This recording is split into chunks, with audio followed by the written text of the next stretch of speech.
السلام علیکم جی. یہ ویڈیو جو ہے بالکل بگنر جو ابھی نئے نئے ٹریڈنگ مینٹر ہوئے نیو کمرز ان کے لیے ہے. ٹھیک ہے.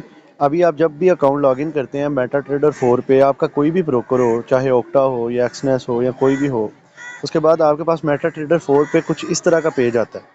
ٹھیک ہے. آپ میرے سامنے آ رہا ہے. سب سے پہلے جیسے دیکھیے گا U S D C H F آ رہا ہے. میں ابھی آپ کو ان پیئرز کے بارے میں بتاؤں گا، ان میں سے پرائمری کرنسی کون سی ہے، سیکنڈری کرنسی کون سی ہے، اور جب ہم ٹریڈ کر رہے ہوتے ہیں تو ایکچولی ہم کیا کر رہے ہوتے ہیں. ٹھیک ہے. یہ دیکھیے گا سب سے پہلا جو پیئر ہے اس میں U S D C H F ہے، یعنی کہ یونائٹڈ اسٹیٹ ڈالر، امریکہ کا جو ڈالر ہے وہ ہے، اور سی ایچ ایف یعنی کہ سوئس فرانسی، فرانس کی کرنسی ہے ساتھ میں.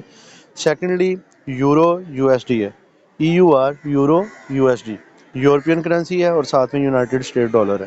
اور third one G B P great British pound ہے، اور ساتھ میں یو ایس ڈی یعنی کہ یونائٹڈ اسٹیٹ ڈالر کا یہ ایک پیئر ہے.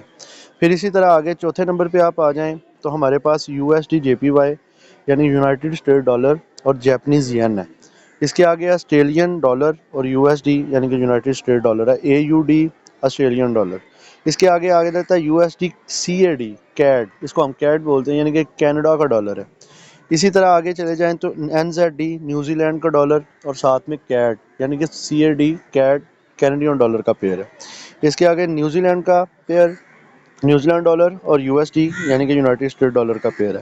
اسی طرح آگے چلے جائیں تو یورو جی بی پی یعنی کہ یورپین یورو اور گریٹ برٹش پاؤنڈ کا ایک پیئر ہے. اس کے آگے آپ چلے جائیں تو یورو جے پی وائی یعنی کہ یورو اور جیپنیز ین کا پیئر ہے. اس کے آگے آپ چلے جائیں ایکس اے یو کیمسٹری کا سمبل ہے گولڈ کا، تو ایکس اے یو یعنی کہ گولڈ، اور ساتھ میں U S D United State dollar ہے.